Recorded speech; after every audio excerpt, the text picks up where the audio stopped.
I'm delighted to participate in this 2019 Global Landscapes Forum in Accra, and I sincerely thank the organizers and the Global Landscape Forum team for convening this important event and inviting His Majesty the Kabaka of Buganda, on whose behalf I am delighted to read this speech. It is a double joy for me to be in Accra because the Kingdom of Buganda and the Kabaka enjoy a very special relationship with Asantehene of the Kingdom of Ashanti and the people of Ghana. I commend the UN under the leadership of the Secretary General, Antonio Guterres, for drawing attention and brokering partnerships to address the environmental and climate change crisis facing the world. Environmental degradation and climate change are major threats to both people and nature around the world. The focus on the environment and addressing climate change is well evident in the 2030 Agenda, where 6 of the 17 Sustainable Development Goals, the SDGs, are focused on the planet and preservation of the environment. Therefore, accelerating progress towards the achievement of these noble goals is critical and requires strong partnerships at global, regional, national, and sub-regional, sub-national levels. Now, the theme of this forum, Restoring Africa's Landscapes, Uniting Actions from Above and Below, affirms the importance of these strong partnerships. Therefore, I would like to particularly thank the UN Environment Programme, UNEP, and UNDP for their support. In addition, the work of other UN agencies such as FAO, and UNICEF and UNESCO is equally appreciated. The recognition of the pivotal role played by non-state actors such as traditional leaders and cultural institutions by the UN is a welcome gesture. We have been instrumental for centuries in the protection and management of our natural resources within our communities. Hence, our engagement is fundamental and efforts real in fulfilling the responsibilities bestowed on us by tradition to protect our natural heritage for the benefit of all, today and tomorrow. I commend the UN for recognizing this and seeking to work more closely with traditional and cultural institutions as embedded in the UN Declaration, the UN Decade on Ecosystem Restoration 2021-2030, passed on 1st of March by the UN General Assembly, a declaration that aligns with the last 10 years of the SDGs. Now, Buganda Kingdom welcomes the partnership with the UN, the Asantehene of Ghana, other culture keepers across Africa, and all partners to further our work on environmental protection, climate change, mitigation, and adaptation. In Africa, tradition and cultural practices have played and continue to play a crucial role in conserving the environment.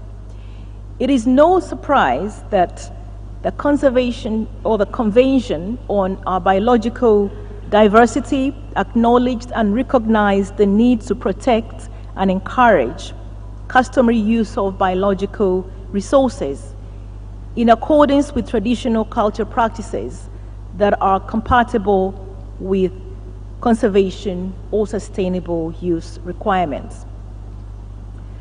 Distinguished participants, historically, Buganda Kingdom has advocated for protection of forests, conservation of wetlands, and promotion of sustainable agriculture, among others. For example, Buganda's totem system of 56 clans is one of the few surviving and respected culture norms in the kingdom, which has played a key role in nature preservation. For example, each clan, which we call a chika, has a totem, or muziro, represented by an animal, an insect, or a plant, and it's forbidden to eat one's totem. Now, this ethical stance bestows responsibility to protect totems from harm and destruction, further promoting ecological sustainability. I wish to demonstrate the linkage between the totem and the ecosystem based on the Mamba clan, or the Langfish clan. The Mamba clan head is based near the Mamamba wetland system. This is where the langfish is found in plenty. And Mamba or langfish is abundant in this area and other wetland systems in Uganda, where the shoebill stock is most predominant. There is therefore a close relationship between the Mamba clan and conservation of Mamamba wetland system, demonstrating the connectivity of the landscape between people and nature. Another example relates to customs on marriage. In Buganda, marriage between people of the same clan is prohibited. This in order to prevent the risk of hereditary diseases such as sickle cell anemia. Conversely, marrying into another clan is a positive culture norm, as it promotes harmony and unity among the clans. On agriculture practices, Buganda Kingdom has practiced agroecology for a long time. Women in Buganda, like other parts of Africa, have and continue to be the most efficient custodians of multiple food species in their gardens, despite the fact that the land tenure system still disadvantages them. More needs to be done to support women gain greater access to and ownership of land resources to enable them to strengthen their ability to mitigate and adapt to climate change and its effects, and as a result, to better fend for their families and preserve biodiversity. Agroecological practices spanning hundreds of years have now been recognized scientifically and deemed relevant for sustainable food systems, advocated for by the Food and Agriculture Organization of the UN. This therefore speaks to the importance and role of indigenous knowledge, conservation and restoration of landscapes, as the theme suggests. It is therefore important that positive practices based on indigenous knowledge, endorsed and preserved through cultural institutions, be encouraged and integrated into interventions on environmental and nature preservation. Additionally, we see environmental degradation and climate change crisis as largely a manifestation of a lack of Obuntubulamu. Obuntubulamu, also defined as civility, is rooted in the African philosophy of Ubuntu, and it entails core social values of compassion, respect, dignity, responsibility, and integrity, among others. Now, a lack of intergenerational culture grooming caused a loss of values, especially among the younger generations, which has led to an acceptance of unethical behavior as a way of life that has disrupted and continues to negatively affect our environment. Therefore, in addressing the environment and climate change crisis, we should also aim to revive these very basic values. For example, in Buganda, we developed a program on Obuntubulamu as a tool for peace and development, which targets different sectors of society And we believe this mechanism can significantly provide the answer to protecting our environment.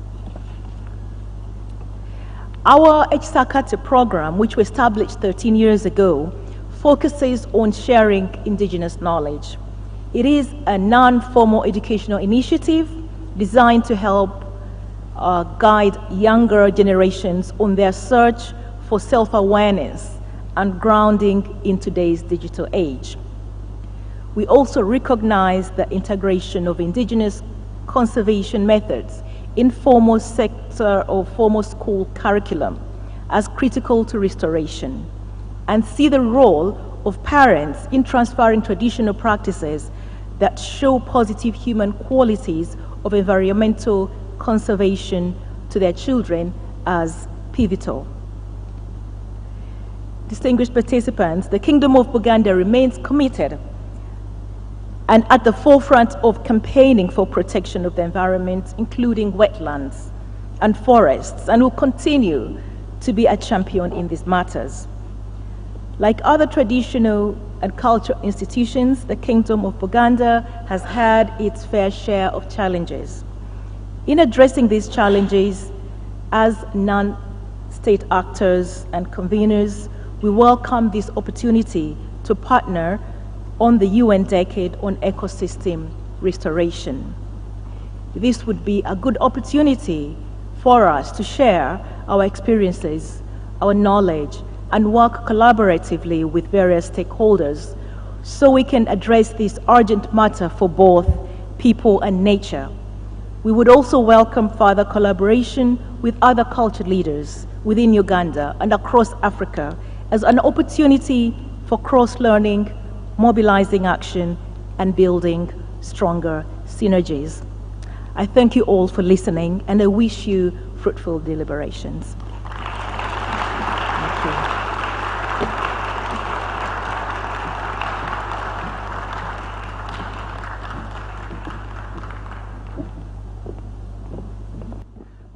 Another round of applause for the Queen of the Kingdom of Buganda. From Uganda, Her Royal Highness, the Nnabagereka. Beyond the clap, please, let's give us a standing ovation again. She's come all the way from Uganda for us. Thank you very much, Your Royal Highness. Thank you very much.